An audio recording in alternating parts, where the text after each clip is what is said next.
Convidamos a todos os presentes para assistirem à palestra da professora doutora Maria de Los Ángeles Arias Guevara, com o título Desigualdade de Gênero na América Latina e os Direitos Humanos das Mulheres.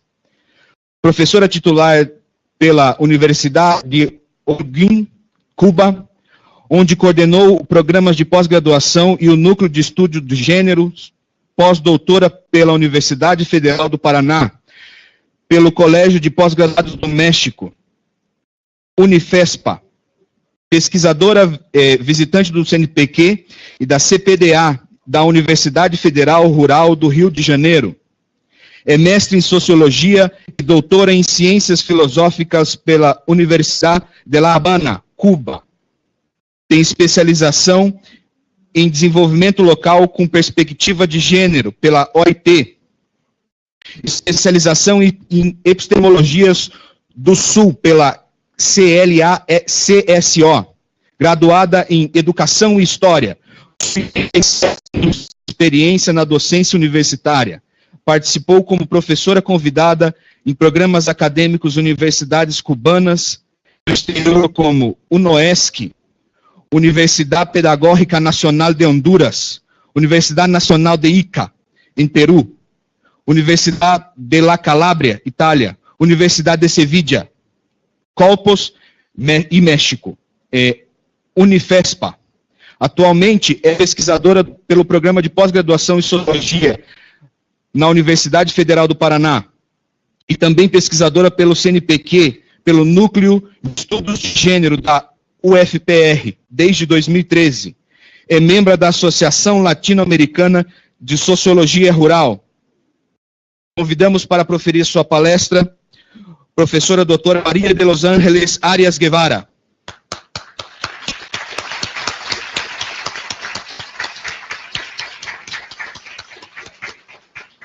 Pode ser.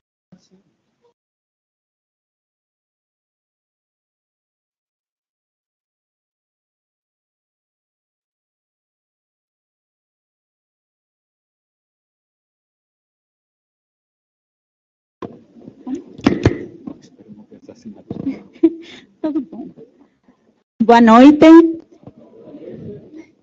Muito obrigada pelo convite. Eu creio que eu vou falar em espanhol para não falar besteira, sabe? Melhor assim.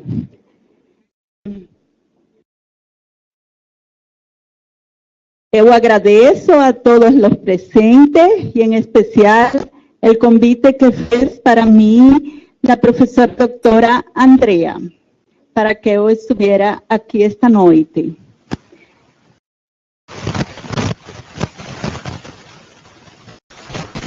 Bueno, voy a empezar a hablar en español entonces. Voy a hablar muy despacio porque considero que siendo todos del sur vamos a entendernos bien. Si alguien no entiende una palabra, por favor, puede levantar la mano sin problema. Vamos a hacer una cosa. Sí. Porque yo no quiero hablar en portugués para no cometer errores tratándose de un evento académico. ¿Claro? No estamos en una conversación de rúa, estamos en una institución de educación superior. Por lo tanto, es mejor para mí, más cómoda me voy a sentir hablando en español. Tal vez introduciendo el tema, voy a decir lo siguiente. Felicito a los organizadores por la selección del tema. Es un tema emergente para toda la sociedad contemporánea a escala mundial. Recientemente, en Florianópolis, se ha concluido el 11º Congreso Facento Género, junto con el Congreso Mundial Mundo de Mujeres. Asistieron más de 7,000 personas todos los continentes. Y fue maravilloso, en primer lugar, porque se asistió a un diálogo entre la academia y los movimientos sociales. Fue un diálogo con las diversidades y las discusiones fueron excelentes, donde los movimientos sociales ocuparon el espacio privilegiado de la academia e hicieron de ellos sus propios espacios, dialogando con pesquisadores y pesquisadoras, con otros movimientos sociales de otros países, con feministas, y fue un evento excelente.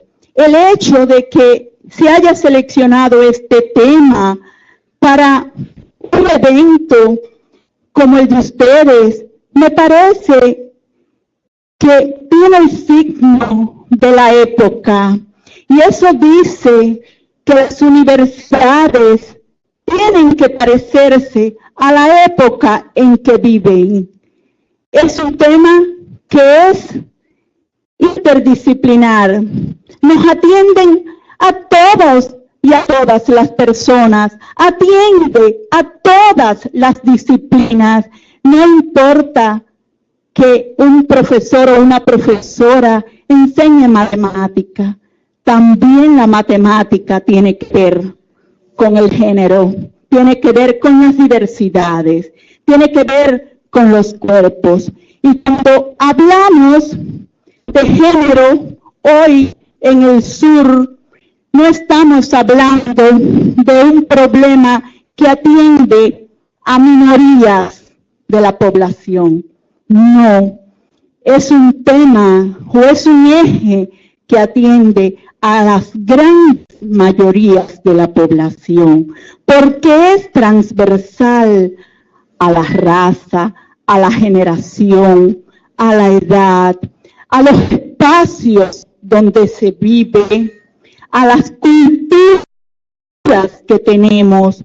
Por tanto, es un eje que estructura, es estructurante de las desigualdades sociales y también expresa el sur como metáfora del sufrimiento humano. Estoy hablando aquí refiriéndome a esta expresión del sur como metáfora del sufrimiento humano.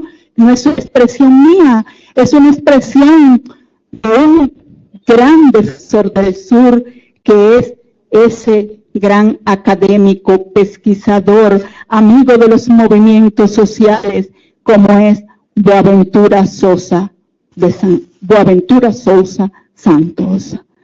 Él habla del sur como metáfora del sufrimiento humano y habla también una cosa esencial, habla que el sur vive en el norte como el norte también vive en el sur. Por tanto, una vez más, felicidades por discutir el tema, por traerlo a debates durante varios días y además por pensar que es esencial de la inclusión social. Hablar de diversidades hoy, hablar de género hoy en América Latina y atender a la necesidad de políticas concretas, de lo que se llama políticas afirmativas, es un llamado o una acción de justicia humana.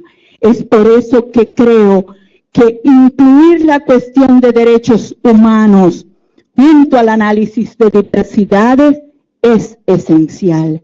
E incluso cuando hoy se habla en América Latina de la cuarta ola del feminismo, lo que une a esa cuarta ola es precisamente la lucha por la inclusión social. Está atravesada por el eje derechos humanos y por eso pueden dialogar también diversidades con las distintas corrientes del feminismo en América Latina. Por tanto, tomé este espacio de introducción y voy ya a comenzar. ¿Alguien no entendió? Bueno, entonces podemos comenzar.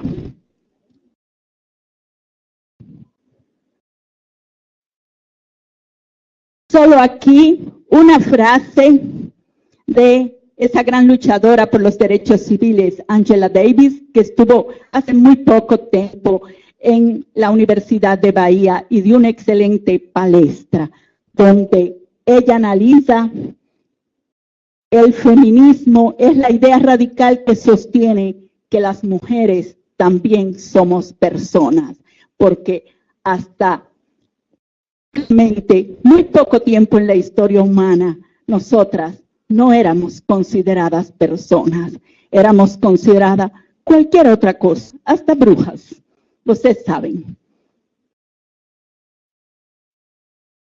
Bueno, como docente, tal vez siempre uno comienza por cuestiones que tienen que ver por aspectos conceptuales, por aspectos del contexto donde surgen los problemas, cómo ha ido evolucionando los problemas, y quienes venimos de las ciencias sociales como la historia, la filosofía, la geografía, siempre ubicamos textos en contextos, y tiempo y espacio para nosotros son categorías fundamentales en el análisis de cualquier tema. Por tanto, aquí voy a ir muy rápido porque creo que ustedes van a discutir mucho sobre esto. Cuando nosotros hablamos de género, ¿qué estamos refiriendo cuando hablamos la palabra género? Ante todo estamos hablando de aquellas marcas que la cultura deja en nuestros cuerpos. Género y cuerpo están íntimamente relacionados.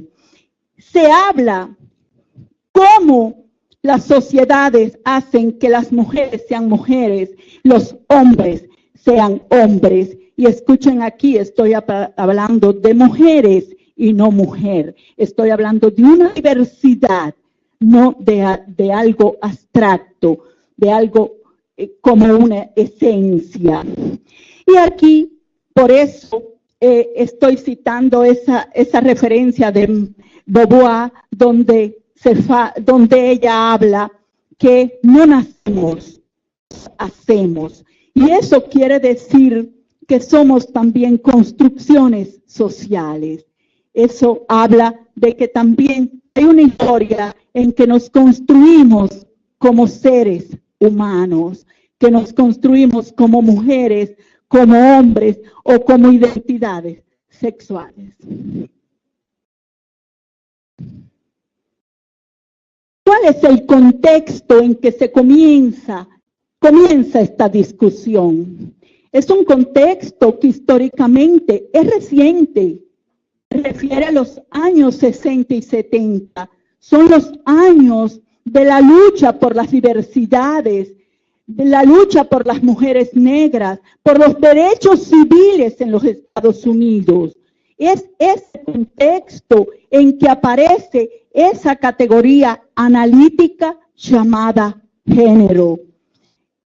De modo que también en ese contexto, es un contexto posterior a la Segunda Guerra Mundial, donde produce una profunda división sexual del trabajo, el desenvolvimiento o el desarrollo del capitalismo ya en una etapa posterior. Por tanto, también hay que aquí hablar, ubicando ese contexto, lo que se viene produciendo en la academia. Es decir, una cosa son los acontecimientos que van produciéndose en la sociedad y cómo las universidades, cómo la academia, cómo las diferentes disciplinas van incorporando y van debatiendo ese tema. De modo que también eso está dentro del contexto. Cómo lo va haciendo las diferentes disciplinas. Puede pasar. Tal vez lo más importante, para ir un poco más rápido, es la discusión que se viene haciendo en la antropología y en las ciencias sociales sobre los estudios de mujer. Pero ya a finales de la década del 70, inicio de los 80, hay una crítica hacia esos estudios, porque se está hablando de mujer en singular, como un abstracto, y ahí viene una crítica muy fuerte que luego harían todas las académicas del sur y las investigadoras del sur a ese concepto homogéneo de mujer, porque cuando se hablaba mujer, se hablaba de una categoría universal, se hablaba del hombre como ente abstracto representante de todos los géneros. Los estudios de mujer empezaron igualando a todas las mujeres. De modo que ahí viene una crítica, y eso nace en Occidente. No es la categoría género, es una categoría occidental. Por eso en América Latina hay muchas feministas indígenas, campesinas, que rechazan esa categoría, y con mucha razón la rechazan. Y hoy hay un feminismo comunitario y un feminismo indígena que está rechazando esa categoría como una categoría occidental, que nada tiene explicación, no tiene ninguna explicación. Imagine, ¿qué significa género para las mujeres indígenas? No tiene traducción. Por eso Boaventura dos Santos fala de traducción transcultural. ¿Cómo podemos nosotros acercarnos a personas o a grupos humanos que esas categorías no tienen ningún significado para ellas? Por tanto, hay que buscar qué cosa es lo más cercano a esas comunidades, o cómo lo entenderían. Y eso, quienes estudiamos género, tenemos que reconocerlo. Sin embargo, no podemos dejar de reconocer la importancia y la ruptura que en el campo del conocimiento tuvo esta perspectiva.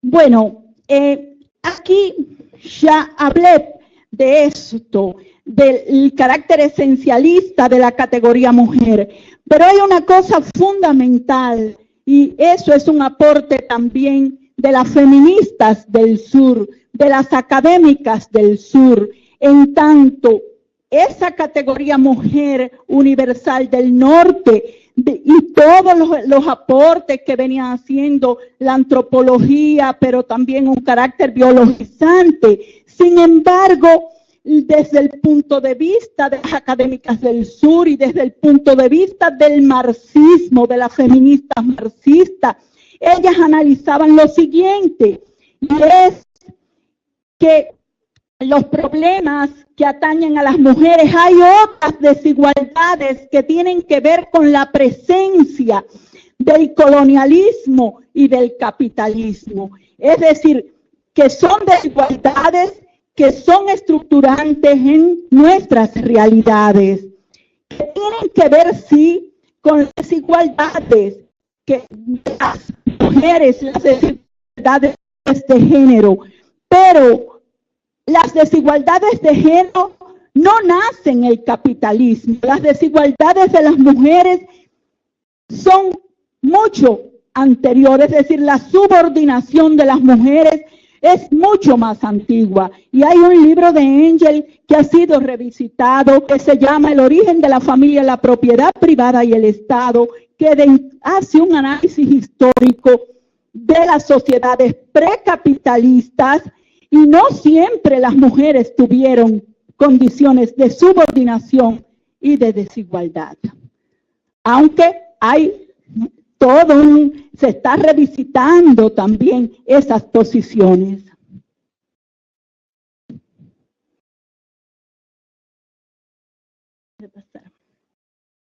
Bueno, creo que no se va a ver muy bien.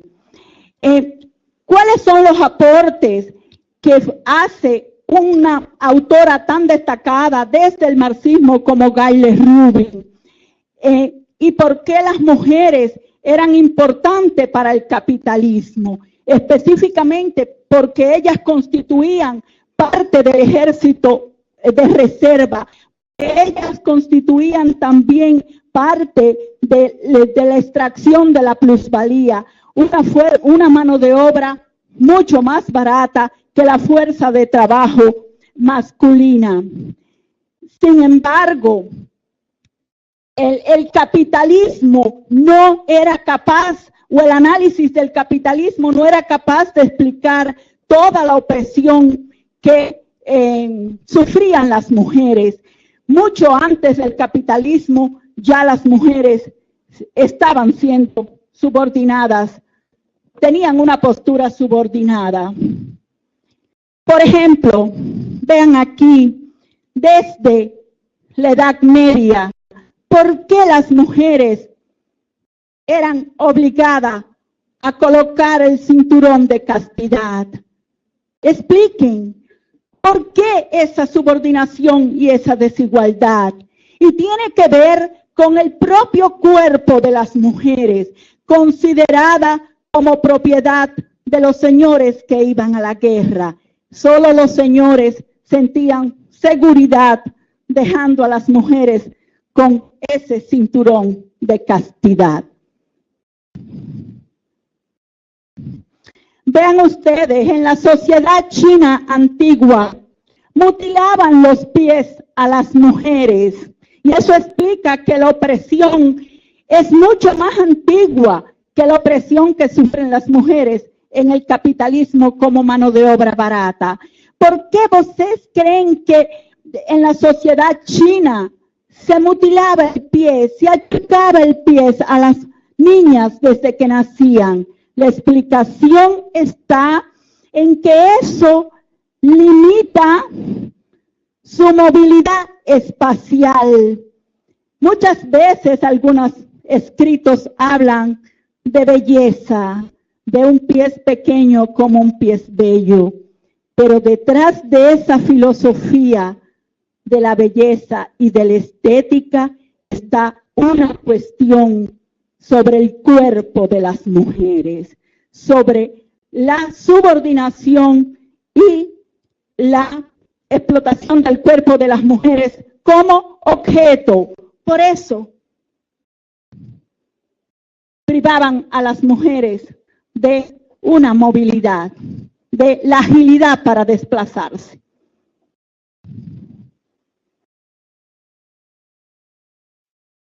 Obrigada. Pero hay algo más. Está las sociedades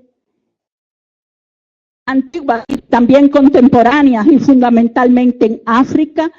Muchas niñas, adolescentes, le es mutilada parte de su cuerpo con el objetivo de que no sientan placer. Y hoy son millones de niñas, alrededor de 137 millones de niñas y adolescentes que sufren la mutilación del clítoris como parte del cuerpo que tiene la propiedad de dar placer sexual. Y esta es una imagen precapitalista en que las mujeres son vendidas en el mercado. En cualquier libro de historia ustedes pueden encontrar esa imagen, pero ven la mujer como objeto de propiedad que puede ser vendida, y eso era también justificado por el derecho de la época. Bueno, aquí hay un análisis en que se hace referencia a esa gran obra de Marx, que es El Capital. Y este texto es de esa autora excelente que es Gayle Rubin. Ella pregunta, refiriéndose al capital, y está en portugués. ¿Qué es un esclavo negro? Es un hombre de raza negra. Esta es la explicación. Y es tan buena cuanto otra. Un negro es un negro, pero un negro se torna esclavo en determinadas relaciones. Una máquina de hilar algodón, Jenny, es la explicación que Mar da. Es una máquina de hilar algodón, pero solo esa máquina se torna capital en determinadas relaciones.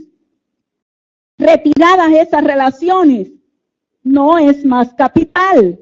Así como el oro no es dinero, solo se torna en dinero en determinadas relaciones. ¿Cómo? El azúcar no es el precio del azúcar. Entonces se puede parafrasear. ¿Qué es una mujer domesticada? Es una femia de su especie. Una explicación es tan buena cuanto otra. Una mujer es una mujer. ¿Claro?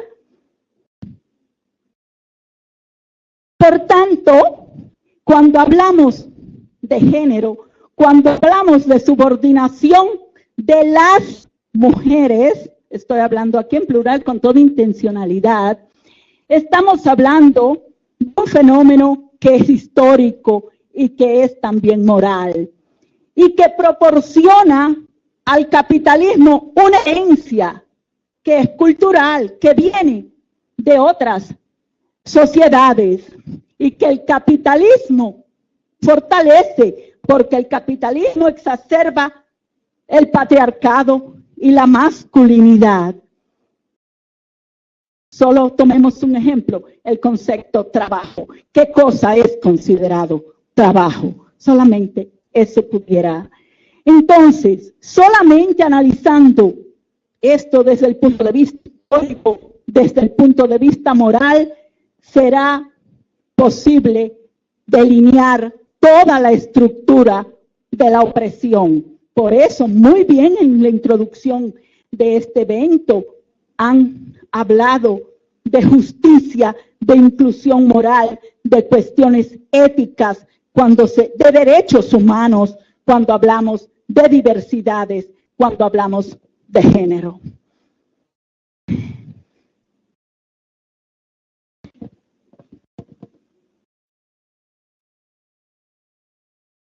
Bueno, hay toda una crítica al patriarcado. ¿Y por qué hay una crítica al patriarcado? La crítica a esa noción del patriarcado está porque el patriarcado como sistema o como concepción fija esas estructuras de dominación. Y la importancia que tiene la categoría de análisis género es que al analizarlo como un fenómeno cultural, también es un fenómeno que se puede transformar, que se puede cambiar. No son estructuras fijas, sino movibles.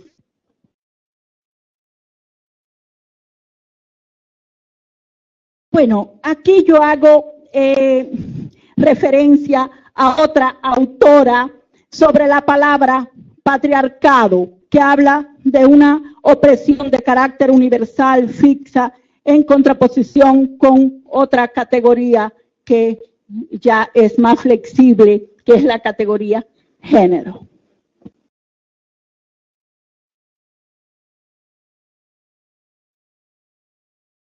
Puede pasar porque ya lo hemos. Bueno, concretamente, ¿qué explica la categoría género? Cuando hablamos de género, explica cómo se construyen las determinaciones hombres, mujeres y también construyen hoy la ciudad visual. Porque si esa categoría apareció en los años, finales de los años 70, ha habido todo un avance, ha habido toda una crítica a la categoría género, y desde el feminismo postestructuralista se han añadido muchas cosas.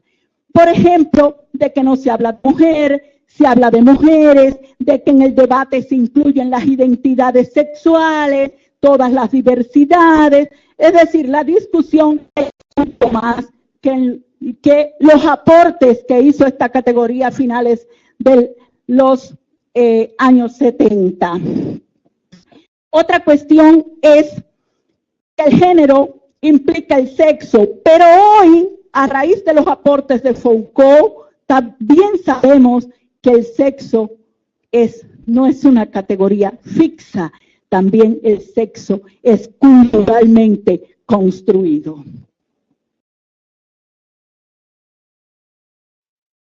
Bueno, aquí brevemente algo importante. ¿Qué aportó el descubrimiento por el feminismo de la categoría género? Lo primero, para nosotros que venimos de la academia, fue una ruptura epistémica. ¿Por qué fue una ruptura epistémica? Cuando hablo de epistémica, aquí estoy refiriendo a que es una ruptura en la teoría, en la construcción del conocimiento. ¿Saben por qué? Sencillamente porque tanto la historia como la antropología y otras ciencias sociales, las desigualdades sociales estaban, y especialmente también el marxismo, las desigualdades sociales no iban más allá que el análisis de las clases sociales.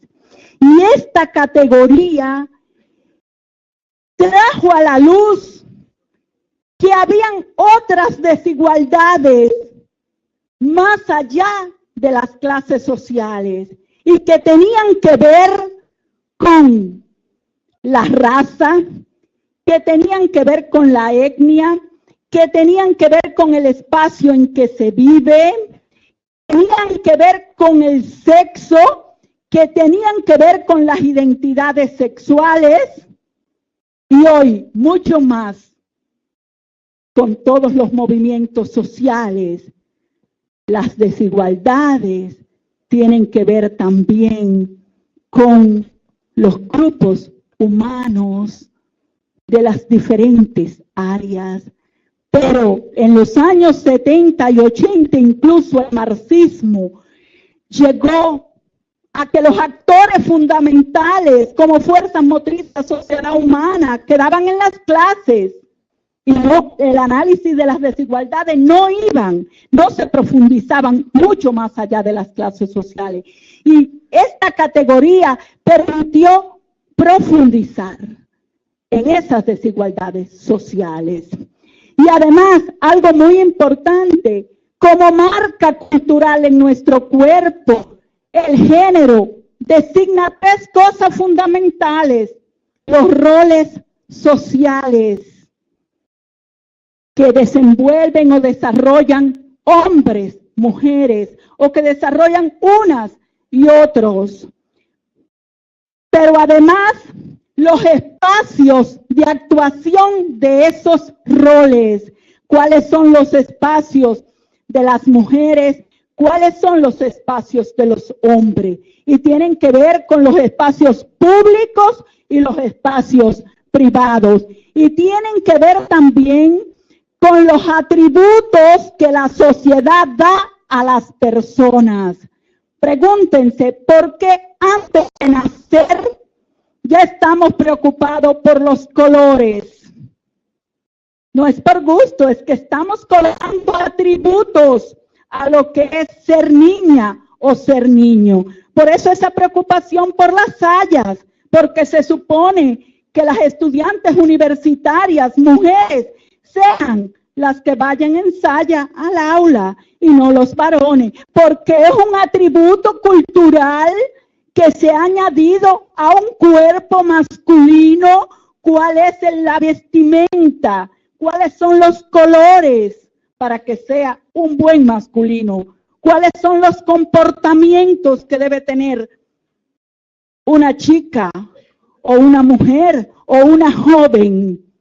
No puede beber cerveza en la esquina porque eso no es atributo de delicadeza femenina. Entonces, oigan, los escoceses no pudieran estudiar en universidades brasileras porque los escoceses usan sayas. Entonces, son atributos que la cultura coloca a los cuerpos masculinos y femeninos. Es la cultura y por tanto no es cultural, es modificable. Y por eso estamos aquí debatiendo este tema, porque queremos transformar nuestras sociedades. Por eso debatimos. Y lo primero para un tema o para cambiar la sociedad es hacer público un tema, traerlo al debate y luego incluirlo en la agenda pública. Y cuando se debate en la agenda pública, se convierte en política y las políticas se traducen en acciones afirmativas. Es por eso que tenemos las cuotas de indígenas, de negros en las universidades, porque si no se hubiera debatido el tema por los movimientos sociales, si no se hubiera incluido en la agenda pública, no se convierte en política y no hubiesen estado obligadas las universidades a aceptarlo. Por eso es tan importante debatir estos temas. Bueno, brevemente, el género no alude solo a construcciones culturales, alude también a las identidades psicológicas. Implica analizar las relaciones que se establecen a partir de esas construcciones. Somos seres relacionales, si no, no fuéramos seres humanos y humanas. No solo cuando hablamos de género estamos refiriéndonos a relaciones hombre-mujer, nos referimos también a otro tipo de relaciones que tienen que ver mujeres con mujeres, hombres con hombres. Pero cuando hablamos de género, siempre estamos hablando de relaciones que están atravesadas por relaciones de poder y de subordinación. Y siempre que discuto este tema, digo, caramba, en un batallón masculino son relaciones casi siempre entre hombres y hay relaciones de poder, relaciones de género. También en un convento hay relaciones de género, relaciones mujer-mujer, y son relaciones de subordinación atravesadas por relaciones de poder.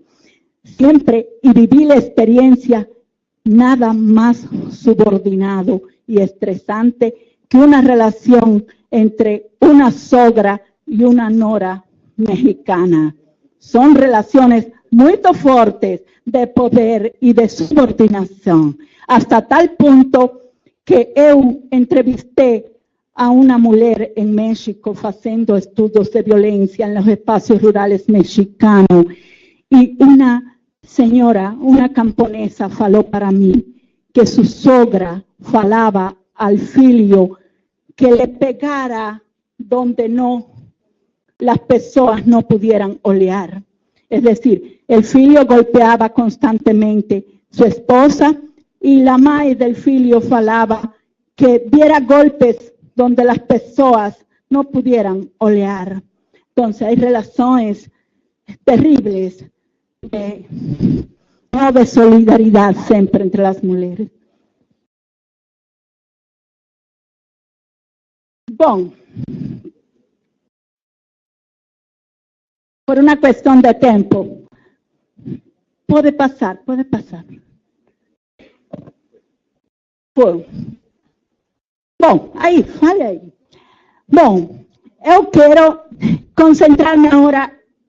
No gosto muito hacer referencia a autores occidentales, pero creo que Foucault amerita la pena, aunque él mismo reconoció que él desconocía el sur. Eso merece no siempre gratitud, ¿verdad? Bom, Foucault, dentro del análisis que él hace, es el siguiente. Él hace un análisis para mostrar la historicidad del sexo como una dimensión de la vida humana, como una actividad humana. Pero el aporte fundamental para lo que ustedes van a discutir estos días, él dice, no solo es una actividad humana, en la actualidad se establece como una identidad. Son las llamadas identidades sexuales. Y además, dice lo siguiente, no hay identidad sin definición sexual. Y el término sexo no solo habla de funciones biológicas y de rasgos anatómicos, sino también de la actividad sexual. No solo se pertenece a un sexo. No solo somos cuerpos sexuados, se tiene un sexo y se hace sexo. Es decir, también expresa lo que somos como seres humanos. Y eso considero que es un gran aporte de Foucault para todo lo que ustedes van a analizar.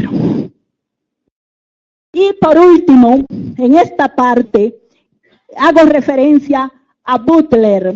Si el cuerpo es el lugar donde la cultura aterriza los significados que le da la diferencia sexual, ¿cómo distinguir qué aspectos de ese cuerpo están libres de la marca cultural, o sea, del género? ¿Qué quiere decir eso?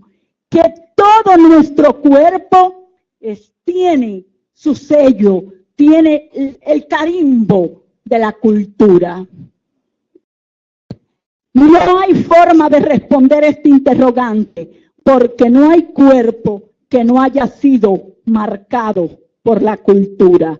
Por eso, todas esas niñas y adolescentes que tienen mutilado su clítoris, esa es una marca cultural que llevan sus cuerpos.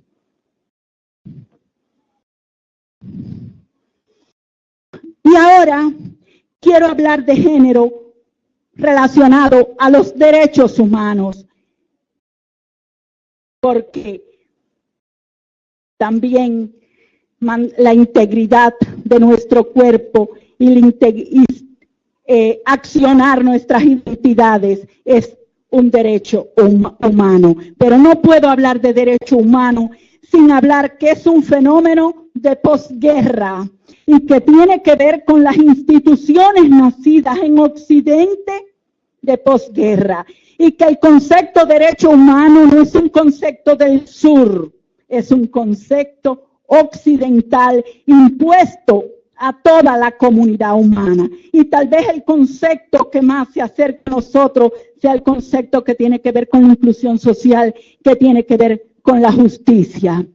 Pero hasta ahora este es un concepto universalmente reconocido.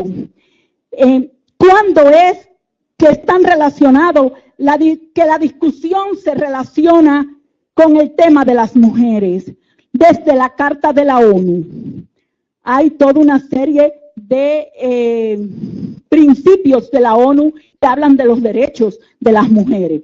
Pero fíjense que no es hasta 1979, coincide temporalmente con la gran lucha por los derechos civiles en los Estados Unidos, coincide con la aparición, con la emergencia del concepto género, con la crítica al patriarcado, es decir, con todo el debate, con el auge de movimientos sociales, con esta gran convención sobre la eliminación de todas las formas de discriminación de la mujer en el año 1979. Y hay una conferencia en 1993, que es la conferencia de Viena, que hace alusión también a los derechos de la niña y el niño. ¿Por qué hago referencia a esto? Porque me voy a referir a continuación a América Latina. Y las convenciones tienen que ver con lo que los estados signan y por tanto tienen que concretar en políticas.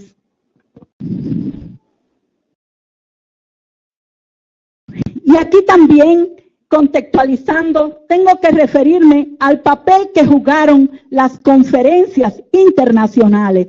Fíjense que todo este debate se está operando en el decenio de la mujer, que es de 1975 a 1985. Y en el año 1975 se desarrolla en la Ciudad de México la primera conferencia internacional de mujeres. Muy, muy importante, porque ahí se dio la primera gran confrontación entre las feministas del norte y las feministas del sur. Y ahí se levantó una gran líder minera boliviana y dijo: si me dejaran falar. Es el título del libro de una antropóloga brasilera que escribe la historia de vida de esa señora, de esa lideresa minera del movimiento social en Bolivia y que participa en esa conferencia. Esa conferencia es muy importante porque analiza toda la situación y la discriminación de las mujeres del sur respecto a la participación en los temas de desarrollo, aunque también se le han realizado muchas críticas porque no analizó otras formas de subordinación que tenían que ver con el cuerpo de las mujeres, con la autonomía del cuerpo de las mujeres. Pero hay que reconocer. Ahora, puedes pasar.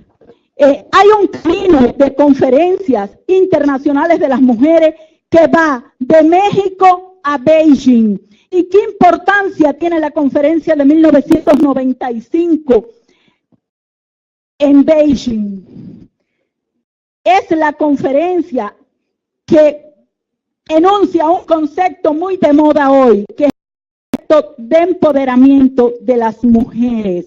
Analiza otro concepto que es democracia de género, pero lo más importante de esa conferencia es que lanza un plan internacional de acción de Beijing y que obliga a todos los estados a que signen. Los estados tienen que ser signatarios de los acuerdos de Beijing.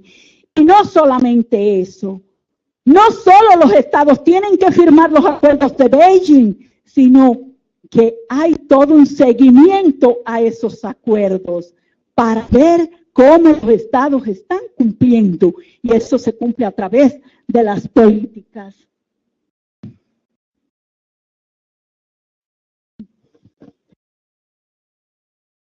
Puede pasar.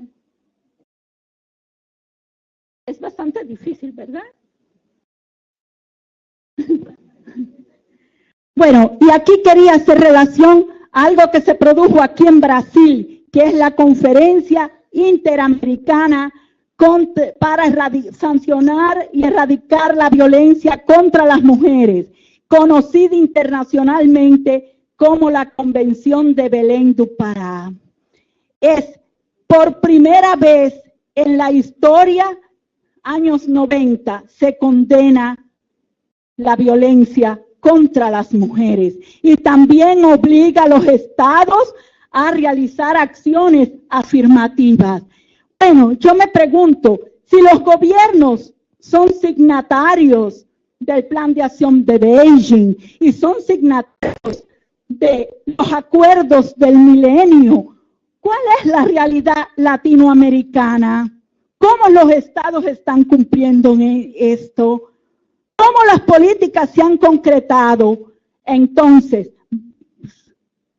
voy a basarme fundamentalmente en datos estadísticos de organismos regionales que muestran las desigualdades de género en América Latina. Muy concreto.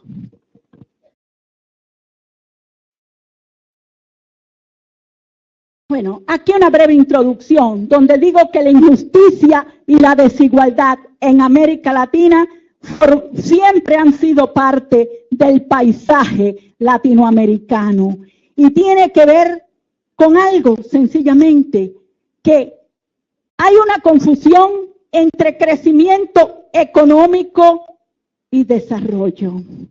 No es igual. Y aún cuando en las últimas décadas muchos países latinoamericanos han dado buenas noticias en crecimiento económico, desgraciadamente eso no se ha revertido en patrones de igualdad en la región. Y hay algo que tiene que ver con la presencia en América Latina, con el capitalismo, el colonialismo y el patriarcado. Es una tríada que se une en la región y que hace de la región más desigual del planeta. Hay un análisis de Boaventura dos Santos donde él analiza la línea abismal que nos separa y sencillamente en América Latina sigue persistiendo no la colonialidad, sino el colonialismo sigue. ¿Y por qué se habla de que persiste el colonialismo? Solamente analizar la presencia de las transnacionales y el nuevo poder de las transnacionales en América Latina, para que ustedes vean cómo las nuevas expresiones del colonialismo están. Tenemos trabajo esclavo, tenemos múltiples huellas de que el colonialismo no es un pasado, el colonialismo es un presente, pero el capitalismo hoy, junto con el poder de las transnacionales, es una expansión de la cual Mar habló en El Capital. Se trata de una expansión del capitalismo por desposesión de los recursos naturales de la región, que trae consigo también la multiplicidad de formas de extracción de plusvalía, junto con el trabajo esclavo. Tuve la oportunidad de ser pesquisadora año y medio en la Amazonia brasilera, en el sudeste de Pará, donde está la empresa Vale. Y corre por mi sangre el dolor en mi corazón de las cosas que yo vi allí sobre la expansión de la empresa Vale en todo ese territorio tan rico brasilero que es el sudeste del Pará. Por eso puedo hablar, igual que en Colombia, igual que en Bolivia, igual que en todos los países de América Latina, el capitalismo hoy con las transnacionales es un capitalismo cuya expansión es por desposesión de los recursos naturales. Más la presencia histórica de una cultura patriarcal es una triada donde la desigualdad y la subordinación por relaciones de género es mucho más fuerte. Esa es la línea abismal que nos separa del norte capitalista. Bueno, cuando hablamos de desigualdad, vamos a referirnos a las siguientes brechas. Hay un déficit de trabajo decente en América Latina. Tenemos una segregación laboral que es vertical y que es horizontal. Tenemos precariedad en el ingreso. Tenemos débil participación de las mujeres en las estructuras de decisión. Tenemos no solo una pobreza económica, también tenemos una pobreza de tiempo para las mujeres. Y tenemos también desigualdades en cuanto al tiempo y al trabajo remunerado de las mujeres y los hombres. Algunos datos estadísticos vienen ahora. Respecto al trabajo, voy a ir mucho más rápido. Las mujeres representan más del 50% de la población en América Latina y representan el 52,1% de la población económicamente activa. Sin embargo, ellas están sobrerepresentadas en el grupo que se sitúa fuera del mercado de trabajo y están subrepresentadas entre aquellos que tienen empleo. 5 de cada 10 mujeres en edad laboral trabajan, en contraposición a los hombres que trabajan 8 de cada 10. El desempleo atiende más a las mujeres que a los hombres, un 9,1 y un 6,3 respectivamente para los hombres. El subempleo por ingresos está más marcado. Cuando hablamos, también hay una mayor presencia de mujeres en el sector informal. Cuando ustedes leen los informes estadísticos, hay algunas contradicciones, hay algunas paradojas, porque el empleo femenino creció ciertamente en la región. Las mujeres como nunca antes fueron al mercado del trabajo, las mujeres negras, las mujeres indígenas. Pero lo que tenemos que preguntarnos es en qué condiciones lo hicieron.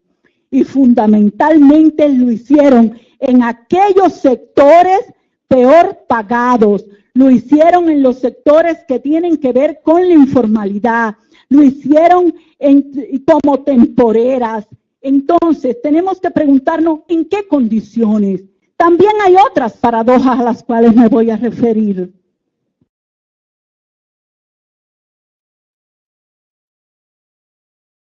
También tenemos un subempleo que tiene que ver con los horarios y tiene que ver también con la flexibilidad del capitalismo. Las mujeres trabajan menos horas como que los hombres en el mercado de trabajo y trabajan más que los hombres en el otro tipo de trabajo. Es el trabajo que reproduce la vida, que es el trabajo que hacemos en nuestras casas.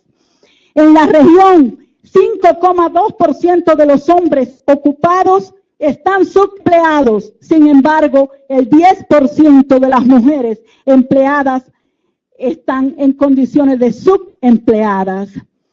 Las mujeres representan el 63% del total de las ocupadas en servicios comunitarios, sociales y personales. Prácticamente la mitad de los ocupados en el comercio. Puede pasar. Y otra cosa, es el trabajo gratuito.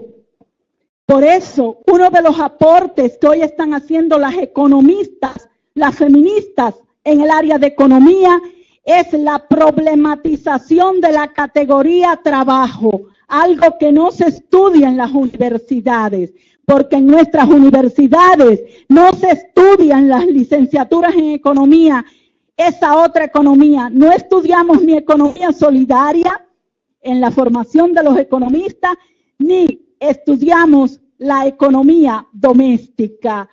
Por tanto, el concepto trabajo es un concepto que solo es analizado con el empleo y no con el trabajo que realizan las mujeres para producir la vida. Imagina, disculpe, estoy hablando en español y portugués.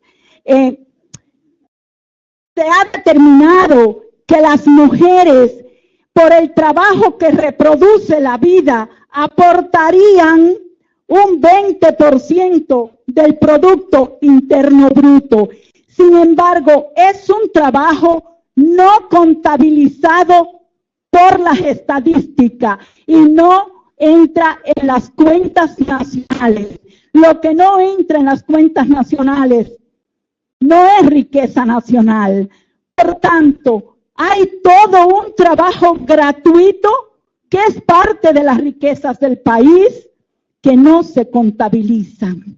Por ejemplo, las mujeres rurales aportan entre el 28 y el 32% del Producto Nacional Bruto Agropecuario en América Latina. Ese trabajo tampoco se contabiliza en el Producto Nacional Agropecuario de los países latinoamericanos.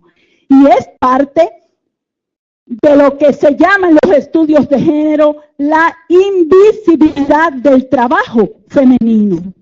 Es una de las áreas que más tenemos que problematizar para que se incluya en la contabilidad y para que los estados diseñen política donde se reconozca este tipo de trabajo, en que se dialogue entre el Estado y la familia, porque los estados han transferido a la familia la responsabilidad del cuidado, y no es a la familia, la han transferido a nosotras, las mujeres.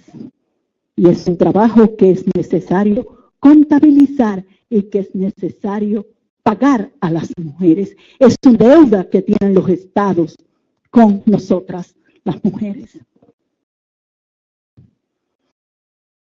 La otra cuestión, las mujeres están sobrerepresentadas en aquel grupo humano de pobreza, pero también están sobrerepresentadas en algo que se llama pobreza de tiempo. Carlos Marx llamó el tiempo libre el fondo de oro de la sociedad humana, porque se supone que en tiempo libre las personas se dedicaran a su desarrollo espiritual. Las mujeres parece que en América Latina no somos seres humanos con derechos a el desarrollo espiritual. Tenemos también una pobreza de tiempo y hay muchos estudios que han contabilizado el tiempo de hombres y mujeres. Pero yo estoy hablando de mujeres, pero cuando eso se tira a mujeres negras, a mujeres indígenas, a mujeres de clases pobres, es mucho más grave la situación.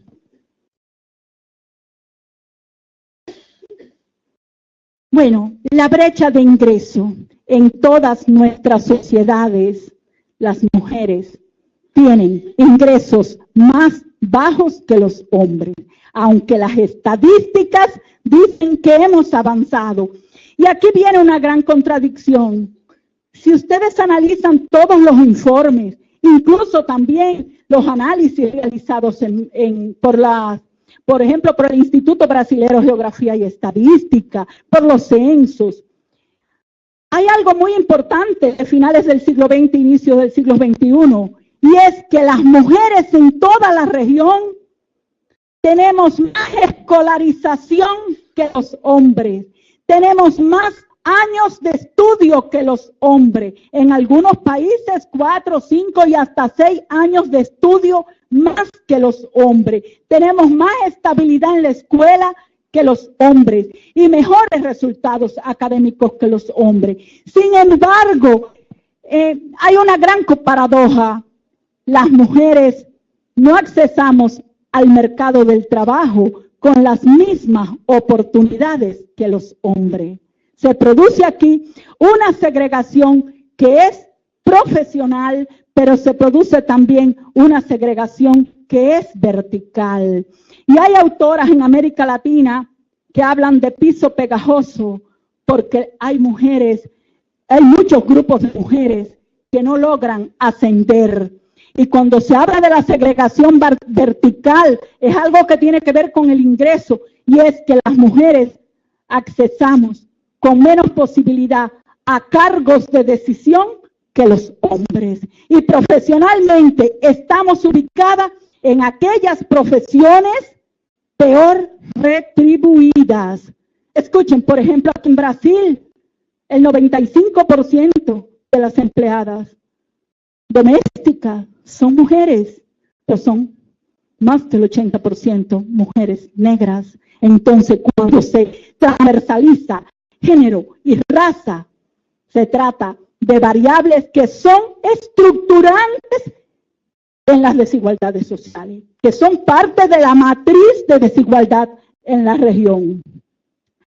Imagina que la OIT ha determinado por cálculos que se necesitarían 75 años para equilibrar los ingresos entre los hombres y las mujeres, para colocarnos en condiciones de igualdad por ingreso. Aquí hay toda una serie de datos estadísticos, pero no los quiero seguir atormentando porque yo sé lo que es hablar de estadísticas, ¿no? Además, estas estadísticas ya han ido cambiando.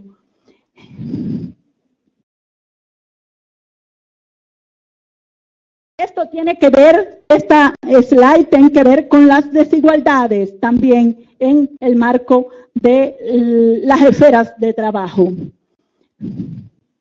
Puede pasar.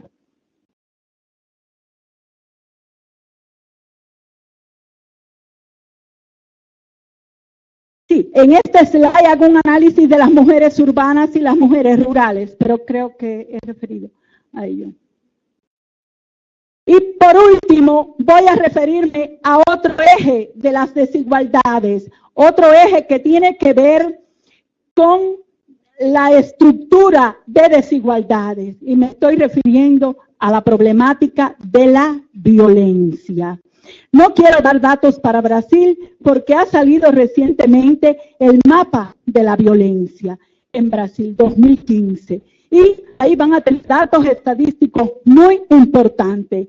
Pero la violencia de género se presenta como la vulnerabilidad, la vulneración más extendida en los derechos humanos de las mujeres, al representar una manifestación más extrema de la desigualdad y la discriminación. No hay país en América Latina que esté libre, y los espacios también dicen mucho. Los espacios rurales, la expresión de desigualdad, de violencia contra las mujeres, tiene su mayor expresividad y tiene que ver con el aislamiento, tiene que ver con la soledad, tiene que ver con la cultura, tiene que ver también con la dependencia económica. Son muchos factores. Y la violencia de género, la violencia contra las mujeres y la violencia contra las diversidades sexuales dice mucho de lo que afecta la dignidad de las personas. Es decir, las personas como personas, impacta de manera negativa en la identidad, en el bienestar social y físico y psicológico de las personas agredidas. Y la violencia de género, incluyendo la violencia contra las diversidades, está en todos los espacios, incluidas nuestras sacrosantas universidades. Hay mucha violencia contra las diversidades sexuales, hay mucha violencia contra las mujeres, contra las jóvenes que estudian en las universidades. Y son estadísticas que tienen que emerger desde abajo, que hay que construirlas desde abajo, porque no siempre están a la luz, no salen en los informes, pero ahí están y nosotros estamos aquí para descubrirlas. Y por último, podemos decir lo siguiente: América Latina en su contexto no cumple ni con los principios de la ONU a los cuales son signatarios de sus estados, ni cumple tampoco ninguno de los estados, cumple con los objetivos del milenio respecto a las mujeres. La crisis que vive la región impacta sobre el tiempo de las mujeres, impacta sobre el trabajo, impacta también sobre el lugar de pobreza de las mujeres. Y específicamente hay 3 ámbitos que América Latina, los estados latinoamericanos, tienen que prestar atención si es que queremos cumplir los llamados objetivos del milenio. Esos ámbitos son el trabajo remunerado. ¿Por qué el trabajo remunerado? El trabajo remunerado como eje es indispensable para la autonomía de las mujeres, empezando por la autonomía económica. Además, otro ámbito es el ámbito de la toma de decisiones, que indica un ejercicio de la ciudadanía. Si construimos estadísticas desde abajo, pues vean cuántas mujeres son directoras de los institutos tecnológicos federales, cuántas mujeres son rectoras de las universidades, cuántas mujeres son presidentas de los países, cuántas mujeres llegamos a ser alcaldesa. Entonces hay una violación de los derechos humanos de las mujeres en el ejercicio pleno de la ciudadanía de las mujeres. Y por último, está referido al control del cuerpo de las mujeres. Y el control del cuerpo de las mujeres es un eje importante si queremos cumplir los objetivos del milenio, porque ello tiene que ver con la salud de las mujeres y con la sexualidad de las mujeres, con la libertad que deben tener las mujeres sobre su cuerpo, decidir cuántos hijos tener o no tener.